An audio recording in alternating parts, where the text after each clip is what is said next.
Joseph, you've been on death row now for what, 16 years? Yeah, I about guess? 16 years. And now the execution date is drawing very near. What are your feelings with that deadline? Well, I'm hoping to get a stay of execution and have my sentence commuted to life without parole. What do you think your chances That's are? that's what I'm shooting for now. I don't really know what only God knows what the chances are of it happening. You know, you were serving consecutive life sentences for some murders when you decided to confess to the Richmond Heights sniping and got the death sentence. Why did you decide to confess? Well, I had a dream that told me to confess to the Richmond Heights case. And, you know, I was kind of surprised to have a dream that would tell me that, you know.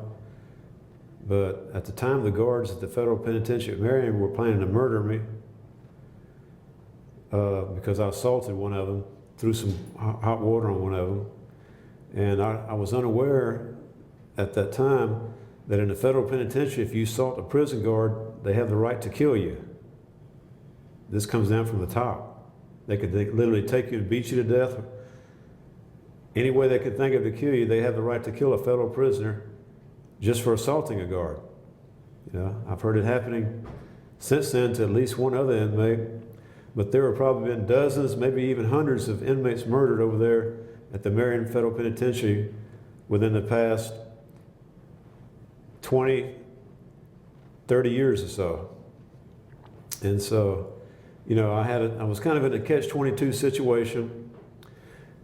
I either could confess to this case and be on death row over here or get murdered by the guards within possibly a matter of weeks. So I chose the former to be, you know, take my chances over here on death row. Now, what prompted you to go to the synagogue that day and kill Gerald Gordon? Well, just a misguided, you know, just a misguided sense of right and wrong. I thought I was actually doing the right thing. I've been, you know, indoctrinated. My mind was just all messed up after having read a whole lot of Nazi literature. Mein Kampf was the main one I read. I mean, you can go through the book from cover to cover. There's all sorts of anti-Jewish statements in there, you know. And he doesn't even offer any proof whatsoever to back up the claims that he makes in the thing. Just nothing but one anti-Jewish or anti-Semitic statement after another. And when you continue reading that crap all the time, you eventually start to believe it. It just starts to soak into your psyche, I guess, you know. And I was 18 when I first became involved with the American Nazi Party and started reading that book. And I was just very impressionable. I was just pretty much brainwashed by it, you know. Do you remember the details of that day? Yeah, most of them. Yeah, I remember what happened. What happened when apparently the shooting took place after the bar mitzvah was over and people were coming out? Yeah, I really didn't have any idea what was going on there, whether it was a bar mitzvah or not. I learned that later. But I just was waiting for people to come out during the services, and you know, when I did see some people, I began firing on them. But I was really terrified, though. I mean, I was scared while I was sitting there or kneeling there. I'd taken a large nail and drove it into a telephone pole, and then put some socks on it to have something to rest the rifle on, you know, which was kind of crude. You know, I really didn't need anything to rest the rifle on. I was a very inexperienced shooter, too, at that time. I just started my mission. That was in early, you know, 77, so I really didn't know how to shoot that well. I later began practicing a whole lot over the next 3 years and became a much better shot. But at that point in time, I could barely hit the broadside of a barn. I just learned how to shoot well enough to hit somebody. Did you realize you had hit somebody? I couldn't really, I think I did see, I didn't actually see the guy being hit, but I saw the reaction of somebody else who was standing next to him that appeared to indicate he is looking down at somebody, you know. I didn't even stop long enough to look at him. And then I fired some other shells, several other bullets randomly in that direction, you know. And on those other bullets that I had, I knew I'd hit one guy. However, I had planned to use all the bullets and hit several others, you know, but I just couldn't do it. You know, whether it was fear or what, I mean, I know I was, you know, very afraid, you know what I mean? I don't know why, just terrified sitting there by that synagogue waiting. And, you know, instead of actually putting this, you know, putting the crosshairs on anybody and firing again like I did with the first guy, I just fired about 4 or 5 bullets, just, you know, just out there, not really intended to hit anybody. And luckily they didn't hit anybody. But my plan was just to empty the gun to make it look good, I guess. Then I just dropped the gun, jumped on a bicycle that I had planned to use to escape so no one would see what type of car I was driving. Got to the car and just, you know, ditched the bicycle. Did you feel any remorse at that point, or what did you feel after? Well, not at that point in time. I really didn't have any other feelings in my mind other than fear. You know, just a real strong feeling of fear, you know. And then it didn't lessen after I committed the crime, because then I was afraid I would be caught by the police. I had not committed very many crimes. I was pretty inexperienced in that type of thing. I wasn't like a professional criminal. So I was just afraid, you know, mostly afraid at that time, and was just wanting to get away, you know. So, what about now, years later? How do you feel about looking back at it? Yeah, I think it was a terrible thing to do, a terrible crime to commit against some people at a house of worship. It was just I've got no excuse for it. All I can say is I was mentally ill. I mean, it was just a really, you know, bad thing to do to somebody, you know what I mean? I regret it very much and wished I could undo it, or at least try to make amends to the people now, you know. Of course, if I get executed, I wouldn't be able to do even that, but I just feel bad about it, you know, so.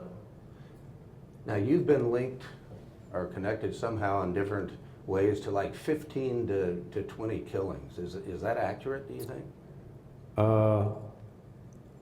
Well, I really don't want to go into any numbers at this point in time. I'd rather just focus on this case, if that's all right with you. That's all right. What do you think? Do you think it was then the Nazi thing that fueled the hate? Yeah, I know You hated Jews and blacks. Was that basically it? Yeah, I would have never become anti-Jewish if I had not read Mein Kampf. That is a fact. I don't think anybody could argue with that. Plus the party publications, you know, what was published by the Nazi Party, their monthly newspaper, White Power, anti-black, anti-Jewish too. So it was basically just what I was reading and allowing into my mind without the knowledge necessary to refute any of the statements that were made. When you're 18 years old, you don't have a whole lot of knowledge, you know, and 19, so I just did not know. I didn't know how to contradict what Hitler was saying in Mein Kampf. I didn't know other things, so I basically just accepted what he was saying as truth, you know. But I used to get a real funny feeling, though, after reading Mein Kampf. I don't know why that was. I've never had that feeling with any other book before. But after I would sit that book down and finish reading it, I would just really get this real odd feeling in my mind. You know what I mean? I don't know if it was something like some kind of psychic thing or what, but it was just a real odd feeling. And it was that book that ruined my life, messed up my life. What started the feelings toward the blacks? Mainly reading a whole lot of newspaper articles about black crime, you know, and they would focus on that in white power newspaper, any black on white crimes, and it just became something I was constantly obsessed with and thinking about. Well, and this is, and I didn't know if, apparently Larry Flynt had filed this lawsuit to try to block your execution. Right, I heard about that. What's that about, do you think? Although you were never tried for his shooting, I don't believe. I was never tried for it, nope. But you admitted that you had shot? I admitted it, yeah. Yeah. And I admitted today I was wrong to try to shoot Larry Flynt. It was the wrong thing to do, another terrible crime. What's his lawsuit about? Yeah, I regret shooting Larry Flynt too. Well, I haven't really, only thing I know is about an article. I mean, you probably have access to the internet and know more about it than I do. Yeah, just that he was trying to block it because of who was supposed to administer the drugs, I believe. Yeah. Why would he want to block it, do you think? He doesn't believe in the death penalty because it's administered so unfairly. He's a big supporter of the American Civil Liberties Union, and they're opposed to the death penalty. There's a whole lot of bad things about having a death penalty in a society such as this. You know what I mean? It's a lot different from biblical times, you know, when when the Lord authorized them to kill people as punishment for things. You know, for example, for adultery, people could be stoned and killed for adultery. You know, imagine what would it be like in America if they went around and killed everybody they caught committing adultery in this country. How many people you think would be? You would probably see bodies laying in the street every day. You know, the morgues would be packed. They wouldn't be able to hold all the bodies if they went by biblical law now in regards to start stoning people who committed adultery. So you can't really say we need that because that's the way it was in the Bible. Completely different society, you know. Another bad thing about this, having a death penalty in this society, is you're at a much greater advantage if you've got a lot of that guilt, money. You know what I mean? If I had a dream team like O.J. Simpson had, from the beginning, if I'd have, had the money to afford lawyers like that, I not only would not be on death row now, I would be on the streets now.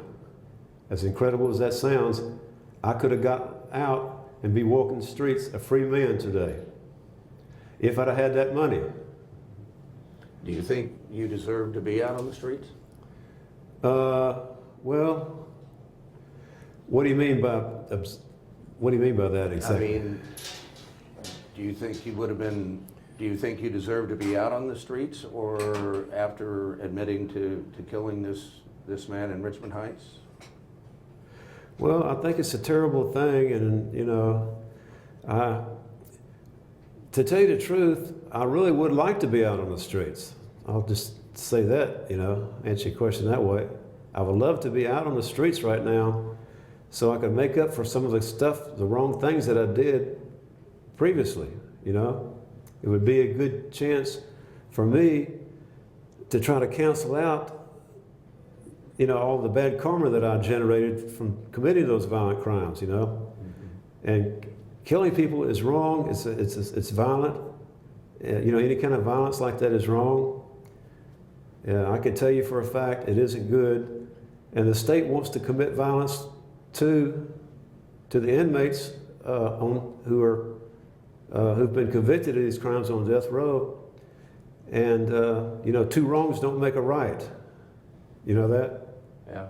Yeah, and it's just not a good thing. The Bible teaches that when a person has repented, and I'm talking about somebody who is sincerely repents, not like a lot of inmates who claim to be Christians just so they'll get out. I've met many like that. And most of the inmates I've met fall in that category, just basically a bunch of phonies, You know what I mean? Even a lot of Muslims the same way, a bunch of phonies.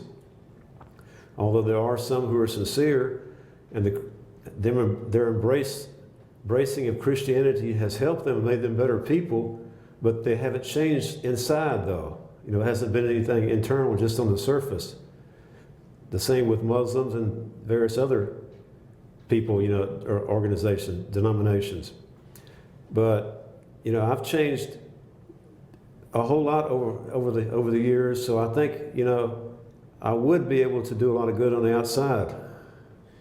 How would you describe the Joseph Franklin today compared to the one back 30 years ago? Man, it's like a completely different person that you wouldn't even recognize. You would think it was somebody else except for the name. You know, that was not my true self that day at that synagogue shooting at people. You know, I would be very opposed to anybody doing like that, committing a crime like that. And it would actually make me angry to hear about somebody committing a crime that way, of that type. So it's just, I've just grown and changed so much. You know, sometimes I'm surprised myself at how much I've changed over the years. And I've actually made an effort to change too. You know, I haven't just been sitting around hoping I would change. I've made a lot of effort to change. And it's just like the difference between day and night, the type of person I was then and the type of person I am now. If you had a chance to... Knowledge has helped out a lot. I've acquired a whole lot of knowledge since I've been locked up. Kind of focused on that. It's basically part of my religion. So to acquire feel knowledge. Like that religion has helped you then? I already know it has. It seems to me that's pretty much the only thing that can help a person. Unless the Lord is helping you and guiding you and drawing you to Him, you ain't going to ever change. You know, that is a fact. Most of these inmates, at least 95% I would say, or probably more, are totally incorrigible. They never change. But there's a saying, when God saves you, He changes you, you know, and only He can change you. So I've changed a whole lot over, you know, the past 30 years or so, you know. If you had a chance to say something to the Gordon family, yeah, what would you say? Well, I actually thought of one time of writing to them when I was at the St. Louis County Jail. Lee Langford came over there to talk to me one evening. You know, that was nice of him, you know. So we sat out there and talked to the glass of telephones like you and I are doing now. But I said, you know, well, I've got Sheila Gordon's address because, you know, the name was on the witness list and I was representing myself. I'd like to write to the lady and apologize to her, you know. But he told me, don't do it. Don't write to her, you know. So I never did. I guess he thought I would scare her, you know.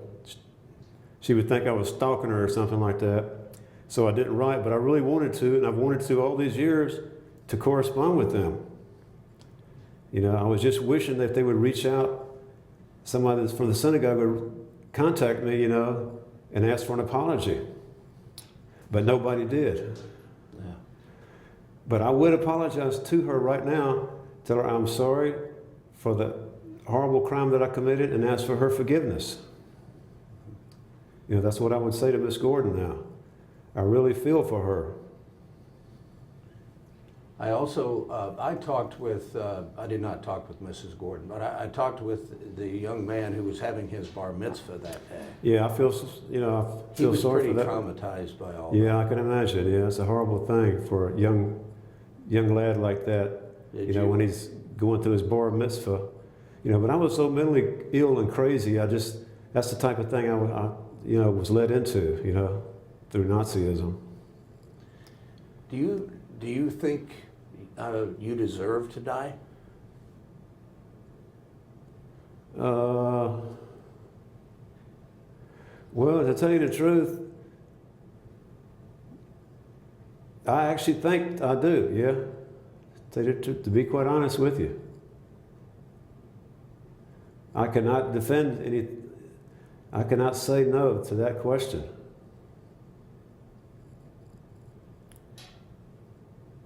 That's a tough thing to face, isn't it? Yeah, yeah, it is. Yeah. But you think there's still a chance this will be stayed? Yeah, well, there's always a possibility, I guess, that I could get a stay of execution. But people tell me I might. A few people have tried to encourage me that way. So, I just hope that they're right. A friend of mine told me, well, she said, well, I don't think you'll get a stay. I said, what do you base that on? She said she just has this gut feeling. And like I say, I hope she's right. That would be a good thing. Would then have a chance to make amends for a lot of the stuff I've done in whatever way I could, I think that would really be a good thing too. Do you think that the religion that you speak of and your relationship with God has taken away the hate for Jews and blacks? Absolutely, yeah, it sure has, yeah, And I got interested in the world religions back during the late 80s at the Federal Penitentiary at Marion. I know I've told this to a lot of people, so you probably heard it too. That I read something where you had studied some things. Huh? Yeah, I've got into the world religions, began studying them: Hinduism, Wicca, Christianity, Judaism, Islam, Buddhism, and various others. I just became fascinated with the religion when I was at the Federal Penitentiary at Marion. And, I found out that a lot of the world religions actually have a lot in common. It's amazing how much they have in common. If you study one religion and learn about it, it helps you to understand your own religion. So it's a really good thing to study other religions other than your own and not stick just with that one religion, You can learn stuff from other types of religion, just like you can learn a lot of things from meeting other people from other countries and other cultures, Learn a lot from them. Okay, well, I think apparently you didn't have that kind of upbringing. You weren't introduced to religion as a child. It doesn't sound like. I actually had, was involved in religion quite a bit when I was a kid, and really the only person in my family who was, And when I was 15, I became involved with Herbert W. Armstrong's Worldwide Church of God, headquartered in Pasadena, California. Him and his son, Garner Ted Armstrong, were the leaders of the church. Mm-hmm. You might remember them from the 60s. They had a radio broadcast from coast to coast, off the coast of England. They had the pirate stations there because they wouldn't allow anything but the BBC in England. But they taught a form of British Israelism, and I used to actually observe the Sabbath and all the holy days and stuff like that, and would not eat pork and other unclean meats even when I was a teenager. We were given a calendar, a Hebrew calendar with all the names of the months, Nisan, Iyar, Sivan, Tammuz, Ab, Elul, and all the names of the months of the year written in Hebrew. And I memorized them at that time. So I had, I was more into religion when I was growing up than most inmates are now. You know what I mean? Most of them had never darkened the door of a church before. Yeah. But I went astray, and that's how I wound up here. It was my punishment from the Lord. Well, I appreciate you taking the time to talk with us. It's been nice talking to you, Mr. O'Neill. And you're Tom O'Neill? Yes. Okay. One of the gentlemen who works here recognized you and told me your name before I got up here. Yeah. Yeah. We're with Fox too. So yes, appreciate you talking with us. It's not a problem. Is there anything else that you would like to say to me or anyone else? Well, Larry Flynt for president. Yeah.